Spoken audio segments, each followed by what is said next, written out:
Thanks for checking out this video and welcome to the Little Apple, also known as Manhattan, Kansas. We're actually not in Manhattan right now. We're at Tuttle Creek State Park in the River Pond area. We've camped here before, but in this video we're going to talk a little bit about Manhattan in this area and what it has to offer. So let's check it out.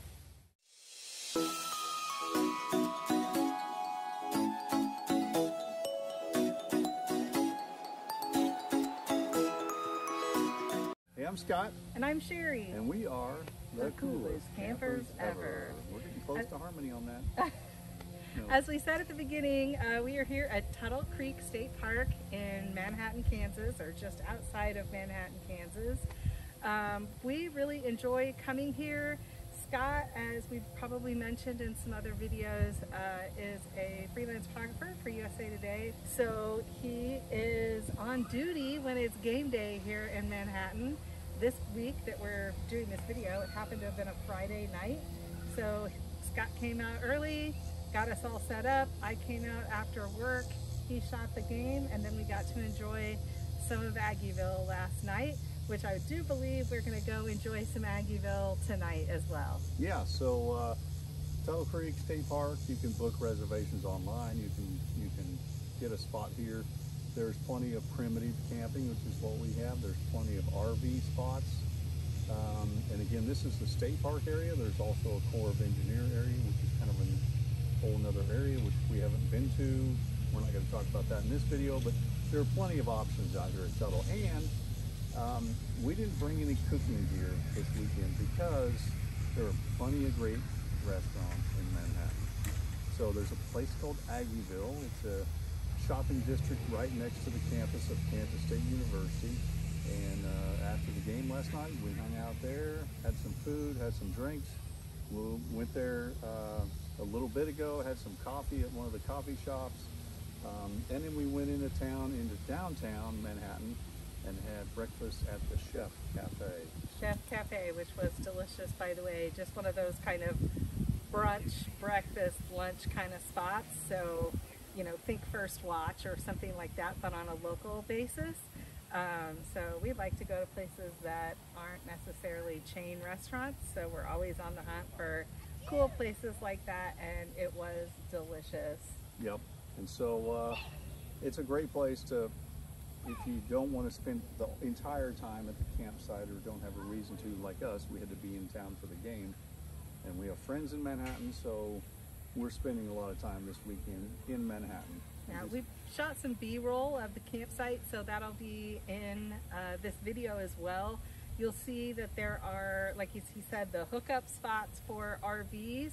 What you'll want to look for, at least the way we sort of look for sites, is there are some sections of the campground where the RVs aren't just like parked right next to each other. There's a couple of those too, but there are some spots where they're a little more broadly spaced out, so you can kind of spread out and enjoy your campsite without being just like right next to your neighbor. And then obviously we do primitive camping, so we have a little bit more flexibility to kind of find a spot that has enough space that we feel like we can kind of make it our own for the weekend. And I know on some of the Sylvan Sport Facebook pages, people ask if you can use the Go in a tent area or it has to be an RV area. At least at Tuttle Creek here, we've pulled the Go and parked it in these primitive areas. We just pull it right up here on the grass, unhook it, set it up, and there's been no issues. I would say no one's ever had anything to say about it, like somehow it's not like classified correctly for the area. We haven't had that as an issue at any of the campsites we've gone to with the Go, so hopefully that's never going to become a thing. Also wanted to mention they do have some like little tiny cabins here that can be rented as well.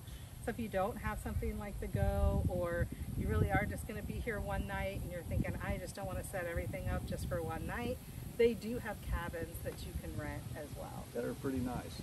And to wrap things up, here's a pro tip.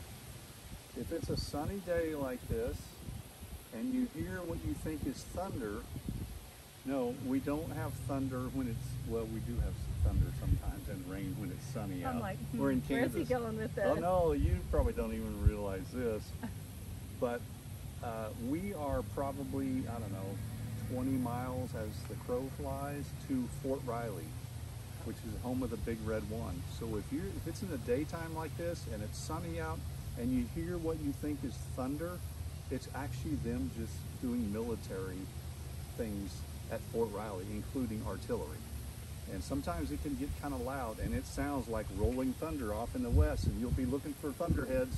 Nope, it's just Fort Riley. So keep that in mind if you're camping here, because I wasn't sure where he was going with that, because the dam that this park is kind of nestled underneath and next to Tuttle Creek Dam, I assume, apparently is also located on one of the largest fault lines in the state or in the country. I'm not even sure. In Kansas, in the Midwest, for sure. there is a fault line. So I thought he was going for the fact that there might have been an earthquake. No. I was not following. No. Yeah, you don't want to think about the dam being built on a fault line. There aren't many earthquakes in Kansas. Right. At least in But this part. just in general, this is really kind of a lovely campsite. It doesn't currently have like beach access. That would be one thing I would say, like as a con.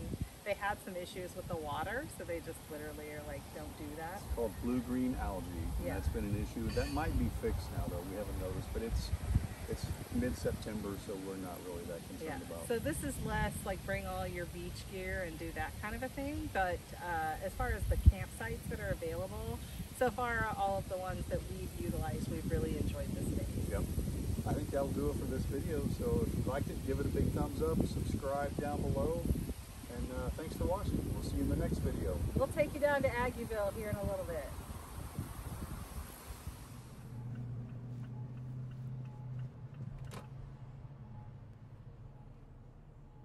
All right, we are in Aggieville in Manhattan, Kansas. This is a shopping district that's right next to Kansas State University. It's got a lot of bars, restaurants, Varsity Donuts, Rally House, which is a buy souvenirs and gift things and university things. It's got a cool bookstore. It's got one chain, Buffalo Wild Wings, but we never eat there. Who wants to eat at chains?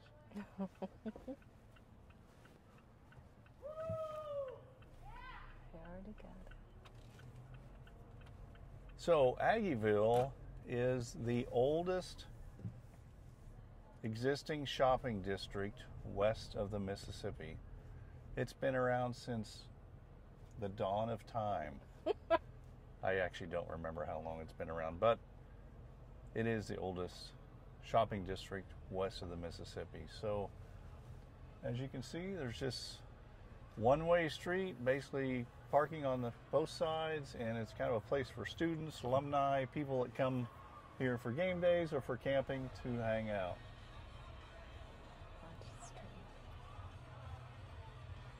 And when you're in a university town, as usual, people under the age of 25 just walk across any street they want to walk across, so you got to watch out for that.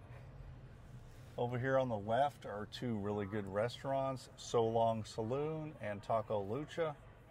Those places are awesome. However, they are always busy, so you could have upwards of a 90-minute wait to get in one of those places because they're really good food and they're tiny. So as you can see, this is the second block of Aggieville. This is pretty much it. 2 blocks long. Gets a little quieter as we get down here to the end, but again, we didn't bring any cooking supplies for this weekend because we're going to come to Aggieville and hang out like we did last night. So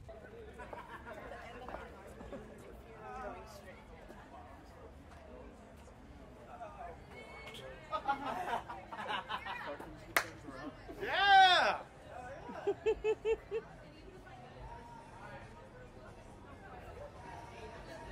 uh-oh, they're closed.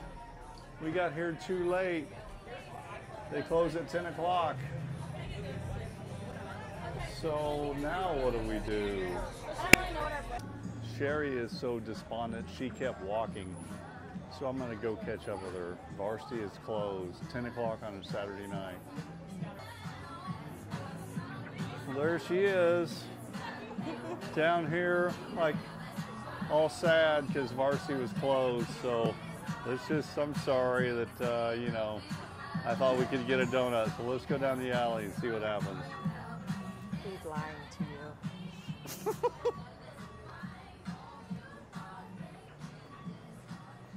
No visit to Manhattan is complete without a trip to Varsity Donuts. I know, but You just have to know that after 10 p.m., the place to go is the back alley. Wait, what?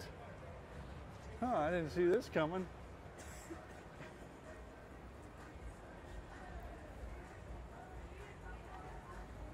Much better line tonight.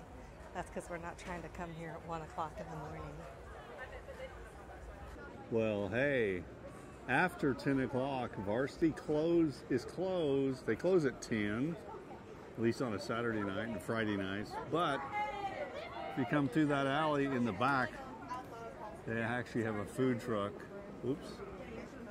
Best part about this picture is way back 7 years ago when we started dating, we have a picture of the two of us in front of this exact angle. Now you're going to make me find that picture so I can drop it in here. Our first trip, my first trip to Aggieville. Yep. So let's go to the Varsity Donuts truck out back because it's after 10 o'clock and get us a donut.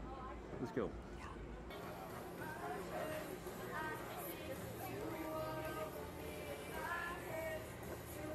And a mac and cheese, grilled cheese. One glazed donut and some party balls? Yes. That would be $4.91.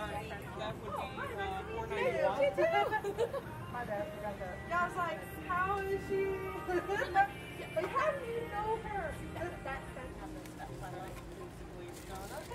But for the party balls, did you want them glazed with cinnamon and sugar or the mixer? A mix, please. Oh, Thank you so much. You too. There you go. We got donuts after all. Thanks for spending the evening with us in Aggieville. Hope you have a great weekend. See ya.